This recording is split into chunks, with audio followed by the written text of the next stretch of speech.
السلام علیکم ویورز، میں ہوں شاکر سولنگی۔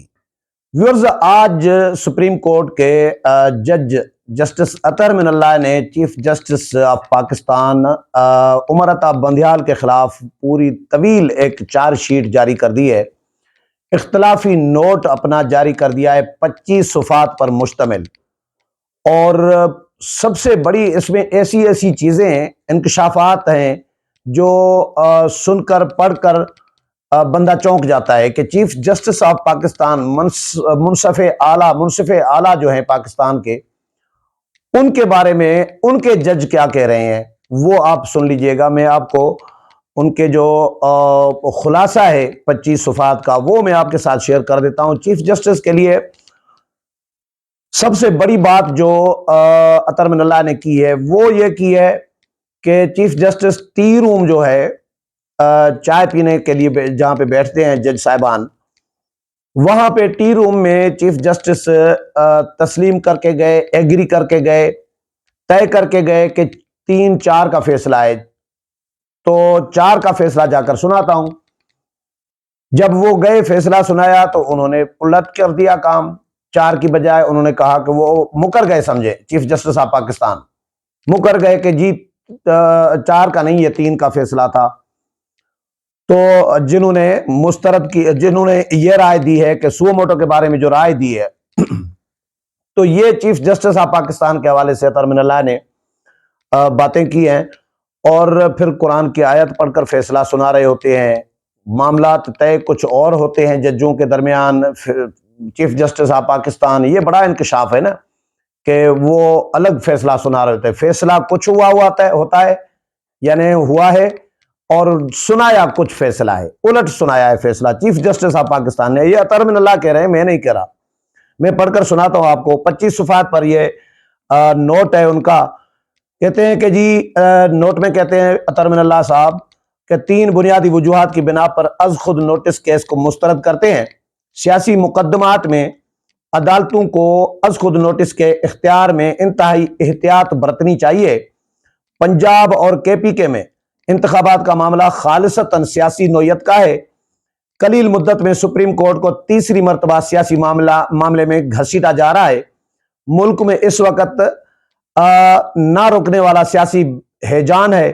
سپریم کورٹ غیر معمولی طور پر سیاسی تقسیم کے اس عمل کی توجہ کا مرکز بنی رہی۔ سپریم کورٹ میں پہلی مرتبہ معاملہ اس وقت آیا جب عدم اعتماد کی تحریک چل رہی تھی۔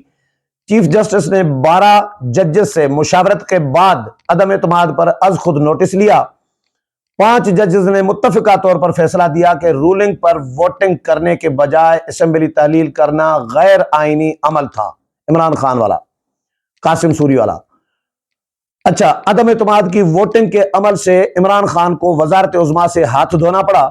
سیاسی بحران اس وقت انتہائی شدید ہو گیا جب عمران خان نے ایوان کا اعتماد کھونے کے بعد پی ٹی آئی نے اسمبلی سے استعفے دے دیے۔ تحریک انصاف جب قومی اسمبلی سے باہر نکلی تو اسپیکر نے ان کے استعفوں کی منظوری کے عمل میں تاخیر کی۔ سپریم کورٹ اس دوران ثالث کا کردار ادا کرتی بھی نظر آئی۔ اس دوران آرٹیکل 63A کی تشریح کے لیے صدارتی ریفرنس بھی بھیجا گیا۔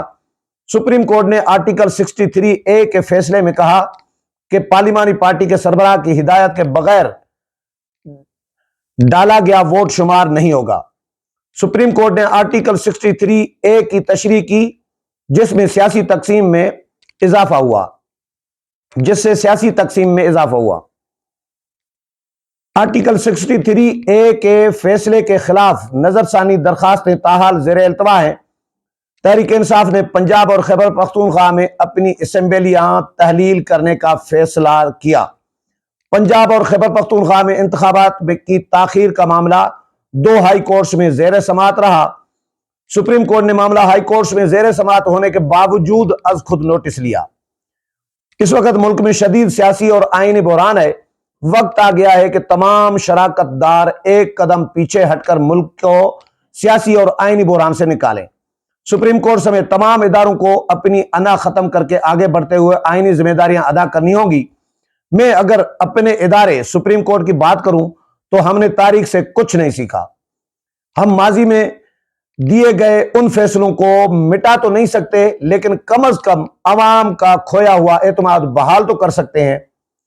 جب سیاستدان متعلقہ فورم سے رجوع کرنے کی بجائے عدالتوں میں آتے ہیں تو در حقیقت اصل ہار عدالت کی ہوتی ہے۔ معاشی استحکام کے لیے سیاسی استحکام ضروری ہے۔ اقتدار کے حصول کی جنگ لڑنے والے سیاستدانوں نے عوام کے معاشی فلاح کے لیے کچھ بھی نہیں کیا۔ پارلیمنٹ کو کبھی مضبوط ہونے ہی نہیں دیا گیا۔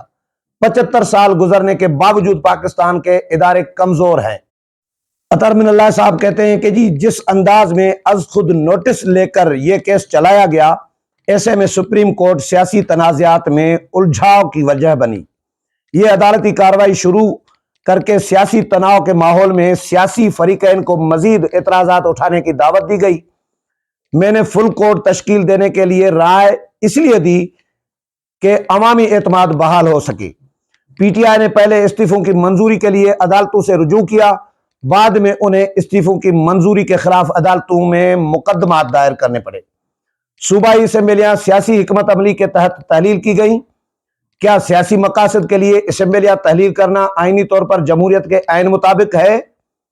کیا سیاسی مقاصد کے لیے اسمبلیاں تحلیل کرنا غیر آئینی نہیں ہے؟ کیا سپریم کورٹ کو سیاسی اہداف کے حصول اور آئینی خلاف ورزیوں کے لیے استعمال ہونا چاہیے؟ کیا عدالت کو اس بات پر نوٹس نہیں لینا چاہیے کہ عدلیہ وہ دکان نہیں جہاں مرضی کی خریداری کی جائے؟ بینچز کی تشکیل اور مقدمات سماعت کے لیے مقرر کرنے کے عمل میں شفافیت ہونی چاہیے۔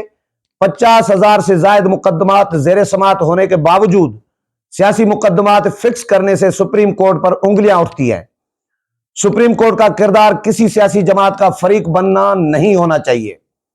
سپریم کورٹ کا مطلب صرف چیف جسٹس پاکستان نہیں ہے۔